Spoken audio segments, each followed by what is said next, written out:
Richards trying to scoot in there alone. It pinballs to the crease. Let's get it. Oh my God! Here we go. You're listening to the Street Bullies podcast with your hosts, Derek. How you gonna get it, Bobby? John. Matt Casey. Unnecessary, but totally necessary. And Cody. What's not to love?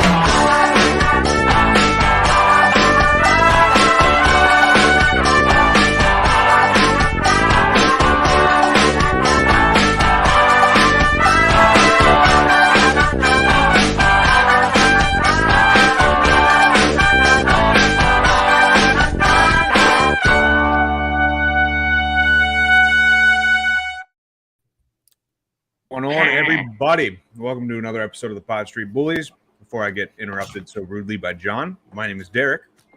Oh, and I'm John. How's it going, everybody? That's John, the guy that interrupted me. And You're snacking on Thin Mints. Hi, I'm Derek. all right, watch me as I stuff my face with Thin Mints that have been in the freezer for 6 months. Regardless, we're joined by both Matts for the first time, and I can't tell you how long. I mean, John, seems like forever at least. Well, we listened to last week's episode. We're like, we can't have that again. Yeah, right. We fired you at the end. Yeah, Hoagie, if you listen. Oh, I did. That's why I'm here. What the hell are you doing here? Someone's got to do the banners. Did you not get your severance package? It was a bag of dog shit. And some Thin Mints. Right on top, like a sundae. Yeah. So since last week's episode, a couple signings to talk about, a couple situations to talk about, basically overall outlook in regards to how this season's going to look, how the offseason has played out to this point as well. Some hits, some misses, good, bad, pretty, ugly. You get the gist of it. But getting into the main gist of the episode here, we've got gist is my favorite word. Get your ass in the car. The one signing that happened, I believe it was shortly after John and I, the episode that we did last week, Victor Mete. Anything to say about that guy? No. Congratulations, you're a phantom. It's a clogged blue line full of mediocrity at best. What's new? Hope he likes blocking shots because we're gonna be sending guys down the firing range here. Yeah. I think honestly though, this is a signing where they're going to put him in the AHL if they need somebody to come up for a game or two and they feel like a prospect isn't ready. You can call this guy up, but he's not going to be blocking anything. No, absolutely. 1 year, $750K, averages, bottom pairing minutes, whatever. Getting to the main reason for the episode, probably I'd say Noah Cates, Cam York, 2 bridge deals, 2 years apiece, one making $2.625 in Noah Cates a year, and Cam York making $1.6. So, initial reaction. Let's start with the Noah Cates deal, John. I mean, I've said it multiple times on this show. I was hoping for a little bit longer term. I really feel like if the Flyers had their choice, it would have been longer term. But it's not totally up to the Flyers. Like it takes both sides to agree to something. 2 years, let's see. I don't necessarily see him becoming a player that goes much further than the amount of money he's going to make currently. But I totally get why you would bet on yourself as a player. So, I mean, I'm fine with the deal. It's not a bank breaker. I just would have loved to have locked him up for a little bit longer. All right. How about you, Casey? Yeah, excuse me. I see it. I was a little disappointed in the term as well. And I know a couple weeks ago we were kind of talking like 3-4 years for this guy. And, maybe down the line, that's what it is. But, this is a case of the guy betting on himself. The thing that concerns me is that, at the time that he's coming out of that deal, that's theoretically the time that this rebuild he'll be turning into like, some gear, some kind of gear. And so like you're always stuck in second gear. So like the benefit of these homegrown talent is that we're able to sign them for like very beneficial contracts. And I'm not saying that won't be the case, but Would have liked to see at least another year on there. But, I don't hate it either. Yeah. I was like, John spoke about it a couple weeks ago about signing him to some term. And I mean, I don't know what to think about that because, I mean, it's a lot of guys are going for bridge deals right now. And it makes sense given the position the Flyers are in, position these guys could be in once the cap goes up or supposedly is going up. That's the big X factor there. Right. A lot of people are betting on themselves by taking these bridge deals, thinking cap's going to go up. People are going to want to spend more money. Totally get it. But back to the point at hand here, Hoagie, your initial reaction there to Noah Cates. Yeah, I mean, I like the signing. I don't really care about the term. I'm just glad we have him in our court for the next few years. And if he deserves a payday come those 2 years, then he deserves a payday. If not, let's see where he's at. But I feel like his ceiling is kind of high at this point because we've only seen him for a year. So like, Mm-hmm. who knows? Do you mean offensively or just like just in terms of an overall player? right? There's still a lot of unknowns. Yeah. Yeah, I just feel like for me, the only unknown really is like what he's capable offensively. I feel like he's really defensively sound and kind of has those like two-way.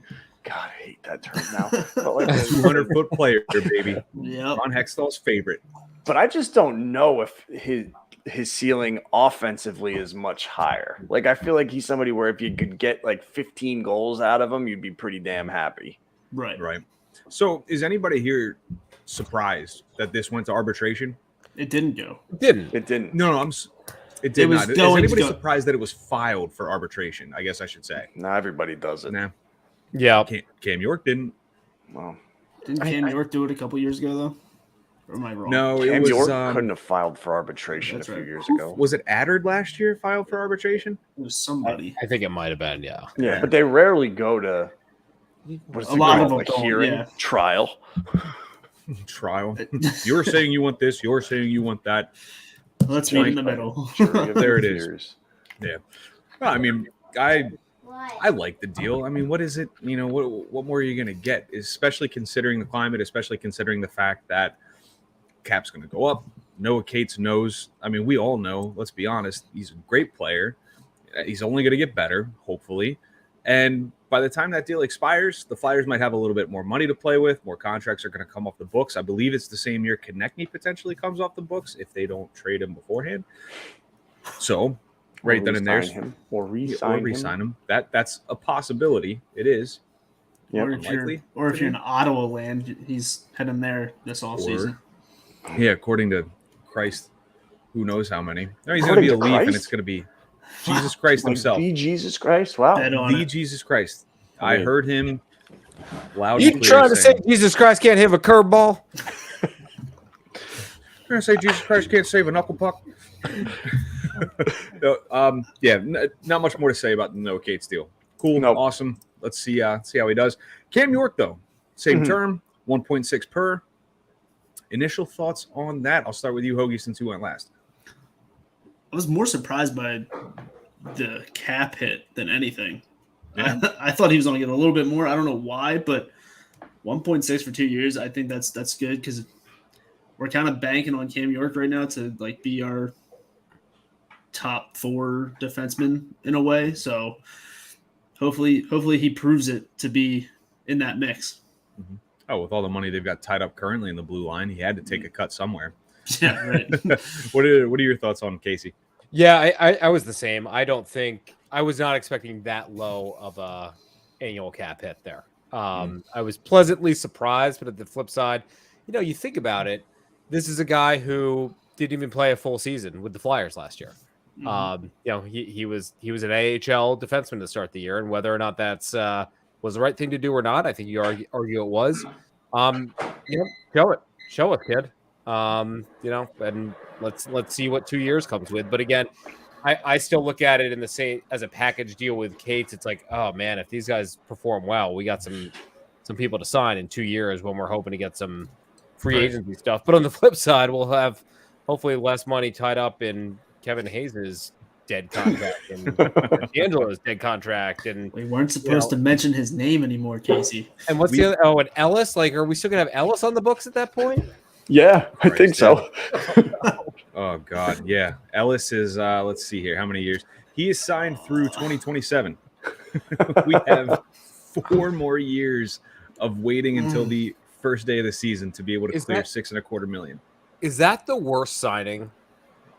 Worst trade. No, Worst because it was a trade. trade. Worst trade. It's got to be I For mean, all teams involved. for all teams teams involved. Hey, at least Nolan Patrick didn't get his name on the cup, so there's that saving grace. But he got a ring. I don't know. Oh, I freaking hope not. They all get probably. rings. I'm pretty Yeah, sure. Like yeah, the pretty guy much that like wears everybody in, like- popcorn gets a He ring. he Yeah. had to order his off of goldenknights.com though with the rest of the fans. Fanatics, They right? gave him the website, and they're like, "Here, you can buy the merch from here."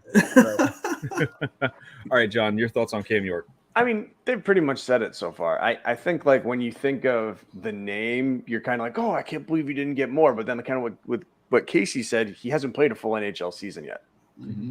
He hasn't really proved himself at that level. So it makes sense. He is somebody that I think the next contract round is going to be due for a large payday. Cates, I would love to be proved wrong. I don't think it's going to go much higher. You know, I just look at the kind of player that he is. But when it comes to Cam York, I feel like once this bridge deal is over, you're looking at paying him probably close to a first pairing defenseman. Yeah. And if that's what he earns, then great, you know. Right. I also look at it too, like with the contracts coming off the books the same year as these deals are up. You've got Atkinson coming off the books. That's 5.875. Cal Peterson coming off the books at $5 million. 1 point. That's York there. That's a really bad contract, huh? Cal Peterson. Garnet Hathaway's coming that's why off we the took books him. too. Yeah. Konechny. I mean, right there's probably upwards of 12, 13 mil. I'm not crunching the math, but you got some money to play with come that time when those deals expire. I like it. I think 1.6 for York's a great deal, but much to everybody's point so far, there's going to come a time where they're going to have to open up that checkbook and basically say, okay, man, what do you want? You know, that time I feel like is going to come sooner rather than later, but in 2 years. I mean, yeah, they're not going to give him another bridge deal. It's a possibility, but don't see it happening. Regardless, next contract, they should look to lock him up long term. Lock him up 7-8 years, whatever. Just do it. Lock him up. Lock him up. It does make you think like what Morgan Frost is going to get signed for. Yeah, and with what money? Right. They've got just over $1.25 million until the supposed Tony DeAngelo trade happens. Yes. And the Ellis deal, and Ellis ends up on LTIR. I mean, you can't wait till the first of the season.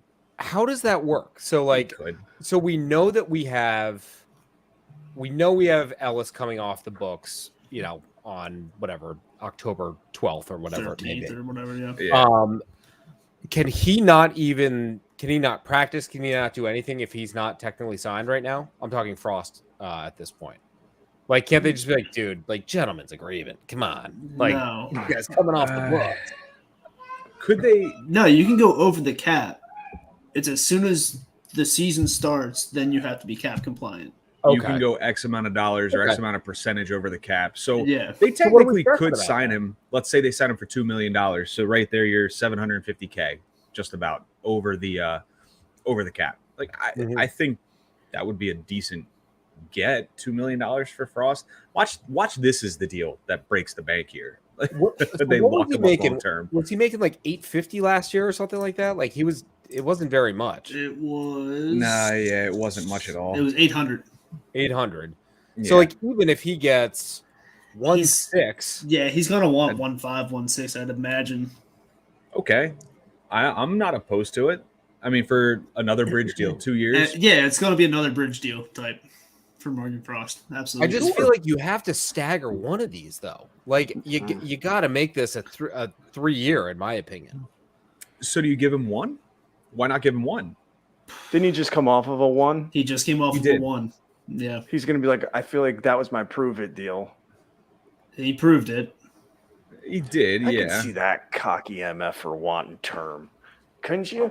Lock me up 8 years, 9.5 mil. I want a Sanheim deal.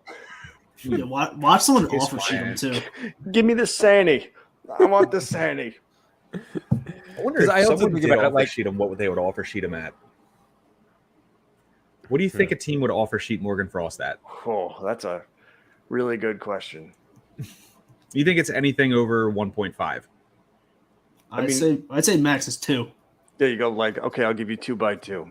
Yeah, I 2 think by that's 2, the okay. max if somebody offer sheets them. Yeah. So then the compensation wouldn't be, I mean, Probably nothing great. Like, nobody's Probably going to nothing offer crazy. sheet Morgan Frost. People wouldn't offer sheet people like Braden Point. They're not going to offer sheet Morgan freaking Frost. Never know, man. so anything between 1.4 and 2.1 would be a third round pick. Third round pick for Morgan Frost. Anything between 2.1 and 4.3 is a second round pick. In what year? It'd probably be the next year, so 2024, I believe. The file, yeah. Right. Yeah, and you've only got maybe 2/3 of the NHL that's eligible for that right now because they've got a second round pick next year. But I mean, I don't know. I'm looking at it. I don't think anyone's going to offer sheet Morgan. No. But then I'm also thinking, like, if Morgan Frost does leave, we're screwed this year. we have no depth at center, none. You're not Just you're not got rid of banking on. Hayes. Frost You're is not banking gone. on Hey, Lazinski. Victor Mete. What are your Convert him. thoughts? Right. I don't know. My prediction is he's going to get something similar to York. I wish it was 3 years. You don't think I'm sorry to cut you off, but this is to ask you a question. You don't think he'll get something closer to Cates? Because his resume shows more Cates than York. He's been a part of Yeah. what, like 3 NHL seasons at this point? Part of, yeah. Yeah. But I mean, you could argue that Noah Cates is better at this I point. mean, I think Cates was a better forward last year. That's for sure. I agree with you, Right. but I'm just talking about like if you're comparing Frost to York, Mm-hmm. right? I mean, Frost is easily going to go, okay, but he hasn't played a full season in the NHL. I played a full season, and Mhm. and you're counting on me to be this. So give Right. him 2. Offer 2, So- see what he says. Bulks at that, 2.125. I don't know. Like, this is why I'm not a GM. But I also look at, Frost, yes, he turned it on, but like, was he great all season? No. I think he was, you could argue he was a back half January on, did well when What was he on, like a already 70 well out. point per 82 game pace or something like that at one point? in the first For- 10 games. Well, no, this was like later on in the season, and it was quite a decent span. Like, we're not talking like he went 40-something games, but like there was a good span in which he was on a crazy pace for somebody like him. I'd be okay with 2x2. Like, I I see feel like like find it on that's this fanboys page. On what? On the what What? fanboy page? The Morgan Frost fan page. Okay. is that hoagie.com. No, Hoogie loves Morgan. you know who I'm talking about, but I mean, and maybe there's a way to stretch it where it's like, okay, if you want this amount of money, I'll give it to you for a year. Mm-hmm. But if you take 3 years, if you want security, I'll give you 3 years at a lower price. I don't Yeah. know. But I There's also things to think, work with. yeah, I also think that we're probably talking about this a little too much, just because it hasn't come out the same time as the others. Like, It's the off season, man. We need That's something. I mean, people have said that they are close to making the deal. So right. Which people, though? I mean, come on. And there don't was a forget guy that about said- Ollie Lixell now. listen, Oh, he heaven can forbid. he can take a walk. Yeah. They'll don't probably care. just accept his tender, I would imagine. That's how that's going to work. Or take There a was Don't think I won't walk. Okay. All right. okay. We'll pack your bags. There was one more signing that we want to get into that might lead into some further discussion about other stuff. Danny Briere signing Alexei Kolosov to his 3-year entry-level deal. 3 years, $925K per, the max deal a rookie can get. But he's going to be heading back to the KHL with Dynamo Minsk. However you pronounce it, whatever. He'll play the entire season here in Russia next year. Oh, And is then that where you are right now? Here in Russia? You just said? Is that There in where you Russia, are here in right now? Russia, Oh, whatever. I don't know. I thought you moved. I just wanted to get as far away from you as possible. I thought I saw snow. Yeah, feels like it up here. That AC is That's real what that cool. sound is. But no, Kolosov will be playing there in Russia for a year at least, unless some more crazy Fedotov-like shit happens. And presumably is going to be coming over next season. Be kind of cool, huh? Yeah, I mean, well, the hype is pretty big on this guy. Mhm. You know, I mean, but Bill Meltzer today on what's that thing called, Flyers Daily, said that he feels like he's a top 10 goalie prospect right now. Which, like, I don't know if that's a big thing. I mean, there's tons of goalie prospects out there, but how many of them actually hit? Yeah. But he's one of the better goalies in the KHL. Mhm. It's so interesting on many different ways. Like, I feel like Danny Briere is really stocking up on goalies. Right. Like, Yes, he really is. stocking up on goalies, which, you know, as they like to say, read the tea leaves on that. Maybe he knows something we don't know. There's something there, man. But you know, if this guy can come over, and it does sound like it is a different situation to the Fedotov situation, where like we forget that Fedotov like skipped out on his military service. You know, that whether or not you agree whether he should have done it or not, like that is a big portion, I feel like, of what has led to this. I feel like they take that kind of seriously over there. Yeah, maybe. Maybe a little. I don't know why. But Yeah. Yeah, it's not like they drugged him and had to take him away to do that military service, but no big deal. But I feel like the Flyers are setting themselves up great, where it's like you have Urson, who could be a potential number one, Kolosov, who could potentially be a number one. Down the pipeline, you've got this guy that they drafted in the second round, Yep. who they say could potentially turn into a number one. I mean, stock the cupboard, man. Right? Yeah. I mean, I like this move sheerly from a standpoint of it appears that Briere is basically giving the KHL the middle finger, saying like, okay, we can't have Fedotov, we'll take Kolosov. And like, suck it, Putin. I mean, I think you're looking at the groundwork of the Michkov deal, which is, you know, you are signing a guy by the gentleman's agreement terms, and, you know, quote unquote, the KHL found a loophole because they didn't understand what do we call it? Toll? That we're tolling? Is that what you call it? Yeah, tolling. It's And still like, a good They contract. don't recognize that for some reason, but it's like, okay, this is now a signed contract. Like, this is a thing. Right. And A this is 3-year going to deal. impact next year. And like, so this is basically the test balloon going up to see, okay, KHL, how, you know, What are you what going to are you do? guys going to do on this? Right. And I also flip it, like, we're jaded with the Fedotov thing. I get it, but there's been plenty of Russian players who have come over. Fedotov's the only one I've heard of that's had an issue. Right. And we're sitting here, we're like, oh my God, what is happening? What, we can't get anyone out of Russia. But They're all in cages. Blast out. Good for Danny, man. Like, Round up the Russian Flyers prospects and put them all in cages. yeah, good for Danny for not, you know, at least going tit for tat there, you know? Right. You What know, they need to do I is think get that's those the three together on a boat, get them over here. Maybe not a boat. Put them in a plane. They're civilized people. Put them all on a plane and all at the same time. Michkov, Fedotov, Kolosov. All the obs. Bring them over. Yeah, all the Russians. Bring them on over. Just Flyers invade boat Philly. vibes.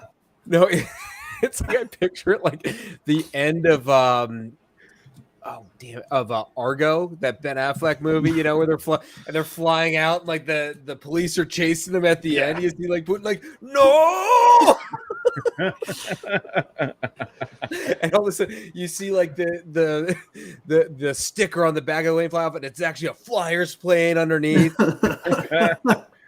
It's like a big Photoshop sign of Look Ed at you, Snyder just Flyers! flipping him the bird. Danny Briere just climbs out the top, flips them off as they fly away. And Keith Jones is co-pilot with his ass hanging out the window, moving everybody. I do think the interesting thing is like, because we have technically loaned him to Dynamo, we have control over his development. Is that the name of the team, Dynamo? Dynamo Minsk. Dynamo Yeah. Minsk. Dynamo Not- Minsk.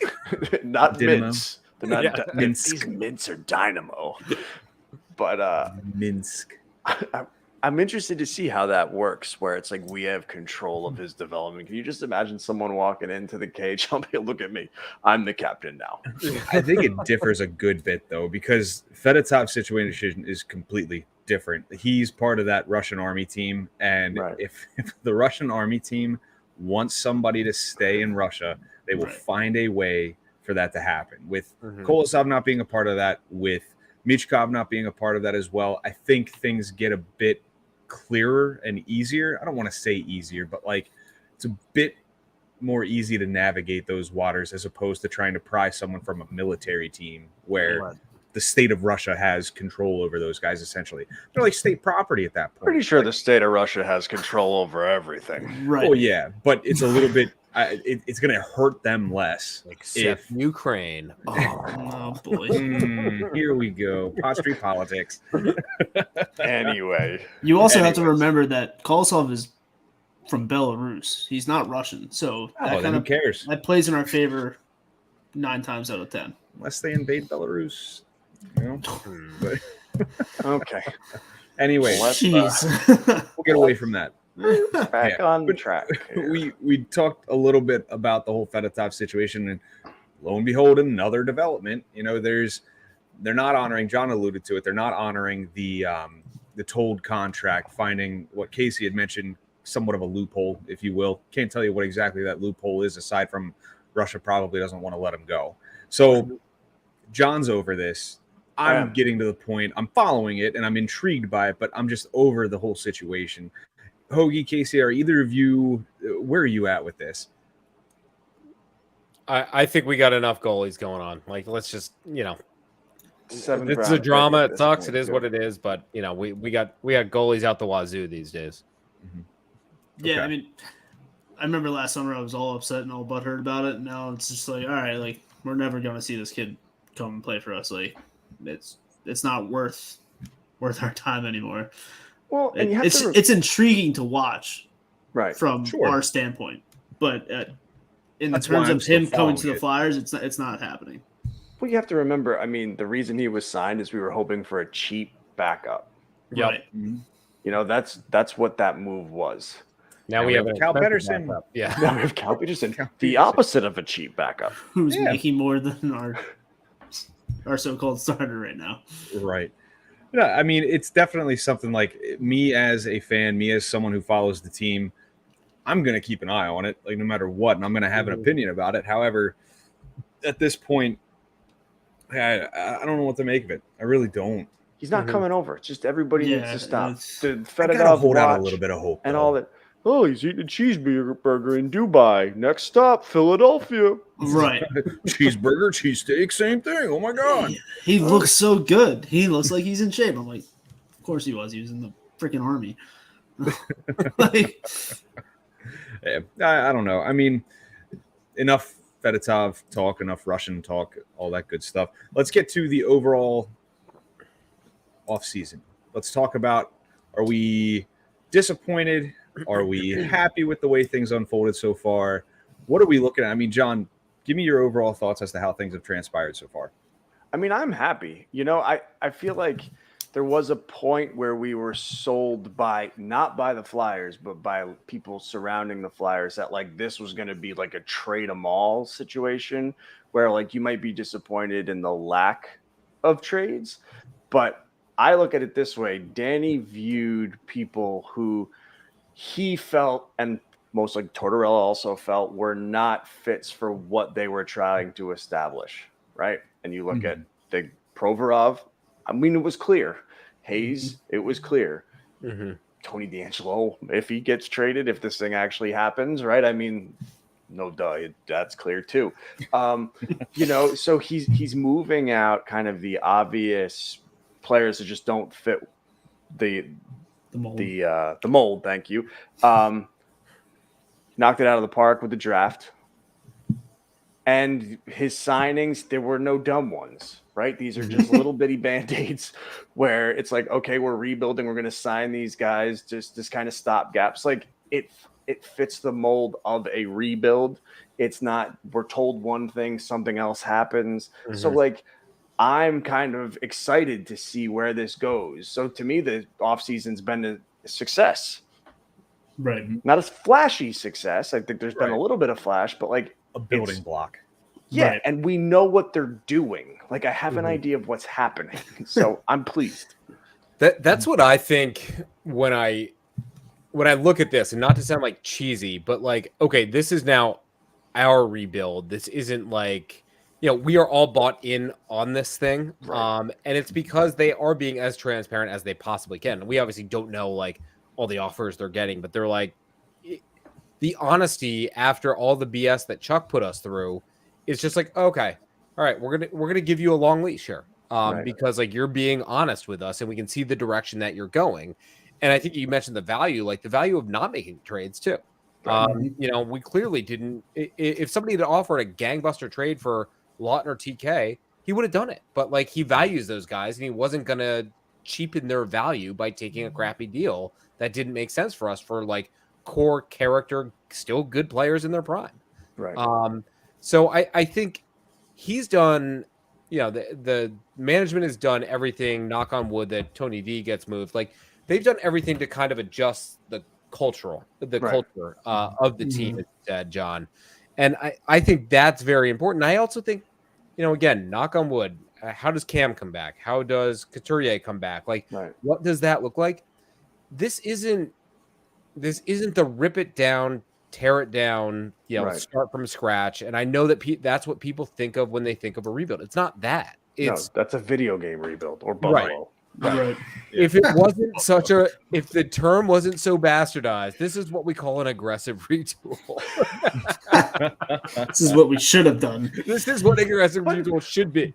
But it's like, we are identifying that what we had didn't work, so we are rebuilding it. We are changing the culture. We are bringing it doesn't necessarily mean we're wiping everything out. Yeah, right. Yeah.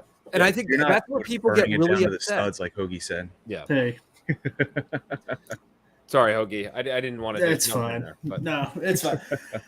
I mean, I'm just happy with that they're staying on course and sticking to what they said. Like we all have said when Derek asked the question. Like it just feels good that they're being honest and they're doing what they promised, and they're not just going out there and making big flashy signings. They're doing the plugs, like Mark Stahl, good veteran guy, Garnet Hathaway, good veteran guy they're not taking up spots. They're building a culture, and these guys are going to help the young guys succeed and keep on trucking along. So there are also guys that people shouldn't. I won't say people won't, because people always do, but people shouldn't be upset when a guy comes up from Lehigh Valley and takes one of their spots. Right. I'm not going to bat an eye if someone takes a spot from Ryan Poling, not Hathaway. Mark Stahl. No, right. Mark Stahl, no. Well, if Ronnie Adard shows up and is like, yep, this is my job now. Oh, man, that's unfortunate. Sorry, Mark. It's Mark Stahl, $1 million in the press box. I'll take that. Right. Didn't Mark Stahl even have conversations upon signing? If he knows. If a young kid takes my spot, I don't care. He knows what he's there for. Exactly. Right. He's cognizant of the fact that, he's a veteran. He's basically on his way out. He's taking the Keith Yandel approach at this point. Farewell, right into the sunset. Goodbye. Yeah, but we're not playing him until he's into the sunset. Yeah, well, that's the thing. We had to play Keith Yandel. We don't have to play Mark Stahl. Exactly. Right. He's got no Iron Man thing going on, right? We're good even on if that. he did, I don't care at this point. We've had our Iron Man thing. F it. I'm done with it.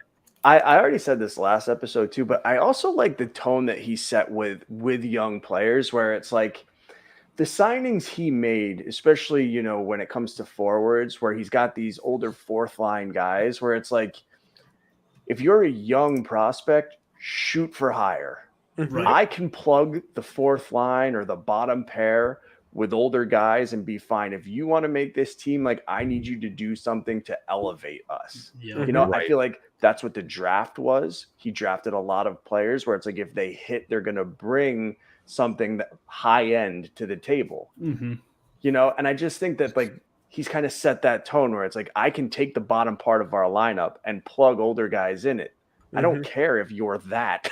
Yeah. We don't need that. And I feel like that's different than the past two regimes where it was very safe, bottom six, bottom pair type players. Yeah. I feel like the fourth line. So let's say hypothetically you have Hathaway, Delorier, and who would be centering it? Poling. Poling. Yep. I don't know polling, but like I remember I hated Hathaway. Like that guy, Oh yeah. freaking Right. Neanderthal, and I hated Delorier when we played. It's like, Yeah. like that's There what I'm are saying. I loved Zach McEwen. Like I thought he was great, but Right. like and Happy you got that deal in Ottawa. yeah, But absolutely. they're all replaceable, Casey. Like that's the point. right. Absolutely. Yeah. But what I do like is that fourth line. It's got somewhat of experience. It's got a good mixture on there, but like it's got some serious sandpaper. Some So to speak. nasty. That's like nasty. you're not going to mess around with Noah Cates because then you have Delorier to deal with, and Right. you know if he's in the box, then like guess what? Then you have Hathaway to deal with. If Scott Lawton somehow think it's makes Sealer, it centering the fourth line, it's the Yeah, psycho line. you said that last week, and I just chuckled to myself. I was like, "Oh boy, that's it's the just psycho fun." line. Yeah. Could you imagine? Yeah, Oh, Dead bodies nuts. everywhere. everywhere. Right. It'd be so good. Oh my god. I'm gonna have to take a break real quick. No, it's I'm very intrigued by that approach, by tackling the fourth line and then outwards from there, because John's right. Your guys that you have in the pipeline, you don't need to develop fourth line players. Right. Like they're everywhere. A dime a dozen. Yeah. If you're Chuck Fletcher, it's like 10 dimes a dozen. Well, and you also spent $5 million and 3 second-round picks on them. Who wants Right, to go on the clouds? But like you build out from that line, and then you have a mentality also that you're instilling in the kids in Lehigh Valley, saying, okay, our fourth line is set, so you're not getting a job on the fourth line. Aim higher, or you're here. You're here in Lehigh Valley until further notice, until you prove you can play better. Right. Right. That's a great approach to have, because you're going to teach the kids that, hey, I'm not just going to settle for a fourth line spot. Some might come up and play if there's injuries, things like that. Like, but if they're going to be a mainstay on this roster, they're going to be in a top line, second line, third line role, as opposed to that middling, fourth line tweener between the AHL type role. Right. Well, it's like looking at the guys on the fourth line, and barring they just start making stupid mistakes and dumb turnovers. It's like you're not going to out fourth line our guys, right? You're not going to out fourth line these guys. Shoot for the third, shoot for the second line. You know what I mean? Like they're doing what they need to do. We don't need any more of that. We need goals. So, not to get too far ahead, but like realistically, who, from like a prospect standpoint, who's got a realistic shot of making, I'm not even gonna say the opening night roster, but I'm saying like not garbage time at the end of the year, maybe not opening night, but actually making like a decent run. Forster, you took the question right out of my mouth. Forster and Brink. Yep. Okay. Emil Andre. I feel like they're high with Adder. I think. Are we just talking forwards, or are we talking D2? I was thinking forwards, but we just can go forwards. D2. Yeah, I mean Forster and sure. Brink. Yeah. Forster and Brink. Maybe Tuamala. No, If he does something. No, I don't think so. I mean, I would feel like, is he hurt, Denoye? I mean, I know he got up all gingerly one day. I think he's okay from development camp, but I believe so. Yeah. yeah. But he's another one too, where it's like third line ceiling. Yeah. I mean, but I feel like you're really banking on Forster and Brink to kind of be those guys. Yep. Right. And then next I year, will probably you've got Gauthier coming up potentially. Right. So I mean, right then and there, like you've got some higher end talent coming up through the pipelines. That like that might make a Konechny trade potentially less, easier to stomach is the best way to put it. I don't want to get rid of Travis Konechny. I don't either. I'm It not makes saying no sense. I mean, like, a lot of talk, a lot of yeah, smoke. But to kind of segue to I that, don't right? think there is any smoke. I think it's just But there's always been. People are upset that like we didn't trade Konechny and we didn't trade Lawton and Sanheim, and I think Sanheim is a completely different category. Like that's because it was a idiotic contract and would have been great to get out of. But like when you're looking at Konechny and Lawton, I'm curious because obviously I have my opinions. Like, were you hoping one of them got traded? Do you think that there was a deal there that we should have kind of jumped on? Like, or are we happy with them being on the roster? People see the potential returns. That's my argument here, because if what is rumored is true about Lawton potentially getting a first rounder and what was it, a second rounder too? I think they've said that was crazy, but that the first rounder might have been a in first play. rounder for Scott Lawton, a guy that was a former first rounder, can play on damn near any team in this league, whether it's third, fourth line, it doesn't matter. He'll play any role. He'll kill penalties. He'll play on the power play. You have a Swiss Army knife that you're going to get a first round pick for. And not to say like he's not going to wow you with his point production, but his work ethic, his determination, and just, I mean, it's becoming redundant at this point, like his grit, that right there, that all earned the first round pick in return.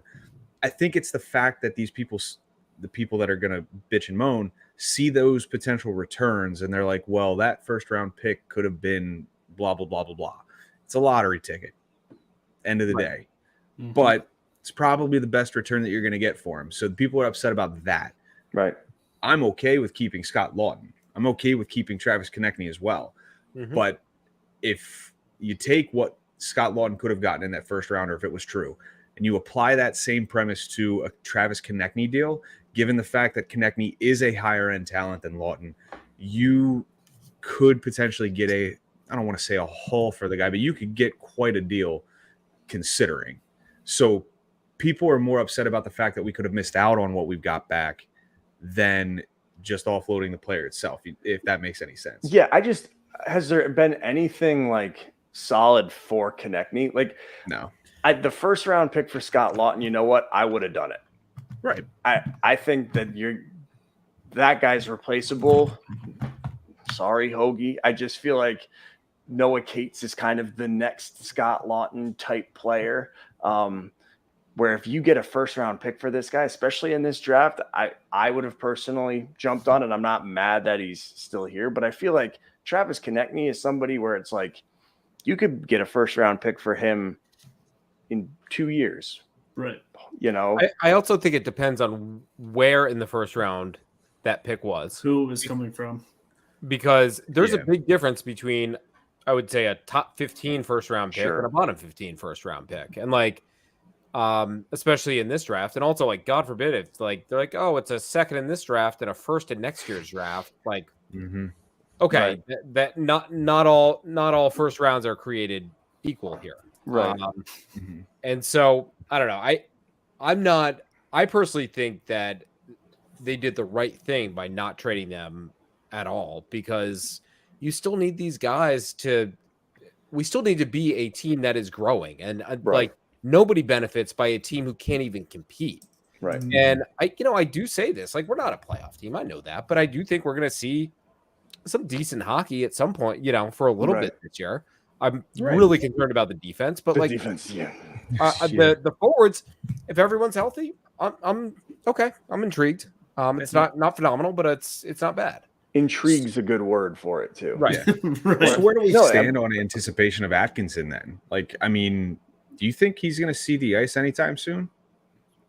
I have no idea.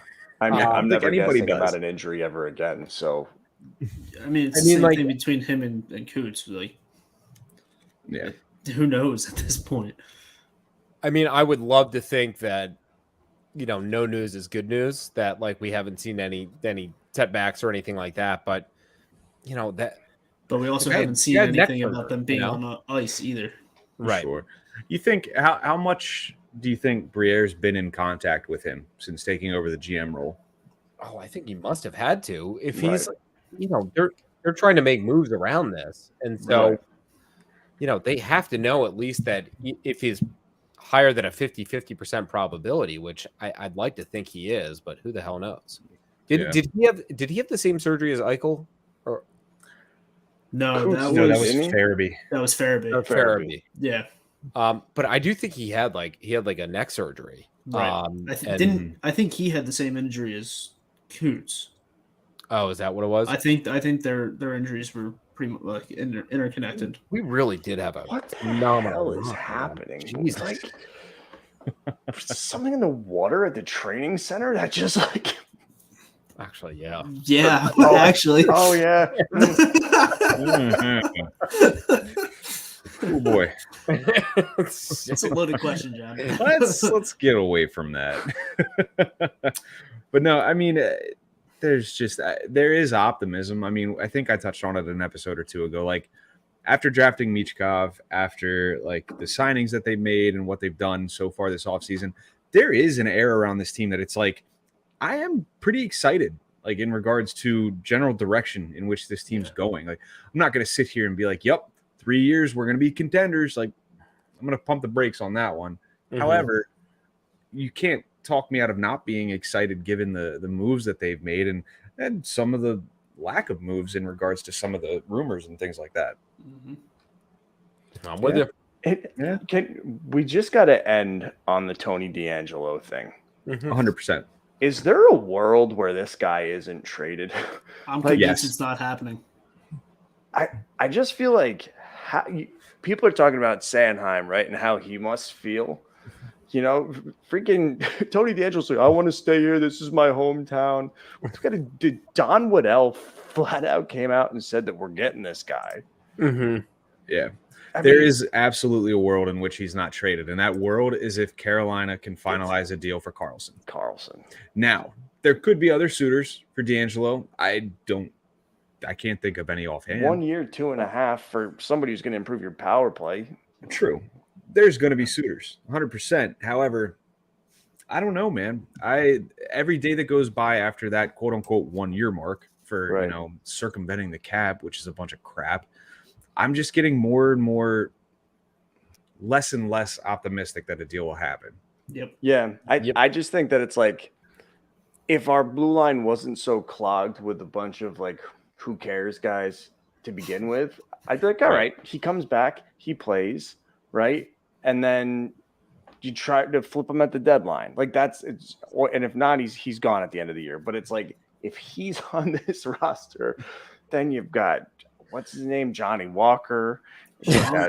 Sean Walker, Nick Sealer. The defensive stall. Like, you've just got all these guys. It is just a stable of mediocrity. Yeah. Who's who of who the hell is that? It's all right. With Tony D'Angelo around, I'm sure they'll all get along great. So that's all that matters. Sure. Yeah. Did you hear this effing guy over here, Torts? Come on. His Flyers fan Twitter has been very active lately too. Good for him. Maybe he'll see this episode too. All right, guys. Anything else that we want to add to the conversation here before we wrap things up? Dog days. Woof woof. Yeah. What's next? Training camp, right? Frostwatch 2023. Oh, baby. Boy. Remember a year ago, Not to be outdone by Frostwatch 2022 or 2021. Or a year ago, we were like, why are we even talking about Frost? The guy's a bum. And now we're like, give more money. I mean, I'm still not sold. To be fair, I'm still not sold. I don't think anybody is. If you are sold, sucker. All right, John. Yeah. Let them know where they're going to be finding us. Is that what I'm doing now? I'm giving them my Twitter handle. Do you want to? I'm on. Yeah, my name is Pod Street Gove. And I'm not on Treads or whatever it's called. I'm only on Threads. I'm only on Threads. How do you get Treads out of Threads? There's an H in there. Well, I'm still not on that one either. Teacher, for Christ's sake. Never said he was good. I'm great. That's fair. At building GR8. Yeah. GR8. Great at building character. The John Tortorella of Pond Street Bullies here. Hoagie, let them know where they're going to find you. Pod Street Hogs only on the Twitter app. Not Threads or Treads or you were on there, weren't you? I just Truth Social or whatever the hell it is. Somebody already stole the username Sexy Sandwich. He was like, "Oh, I'm out." That's our new claim to fame. It's like, we are the #1 Flyers podcast on Truth Social and MySpace. Not to be outdone, the #3 podcast in the Dominican Republic.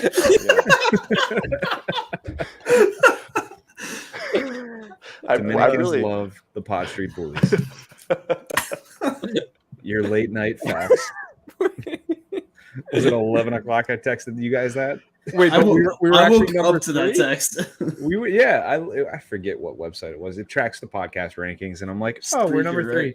Like, all right, 3 out of 4. Sweet, because they use that the app that I created. What was that one called? Yeah, Pod Snatcher. There you go. No, it was Pod Muncher. Pod Muncher. Pod Muncher. Yeah, the Dominicans still like to use the Pod Muncher. That's There you go. There it is. That's all they have access to. the only Flyers podcast on that one.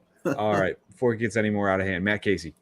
Pod Street Casey on one of the social accounts. You're gonna have to try them all. Get your fingers ready for those downloads. All right. I'm Derek. I'm on Twitter at PodStreetBob. John already gave you his. I don't have to give you his anymore. All four of us on Twitter at PodSTBullies. Folks, until next week, enjoy the rest of your time. I got nothing else to add. It's going to sound stupid anyway. Enjoy the rest of your time. Bye. Bye.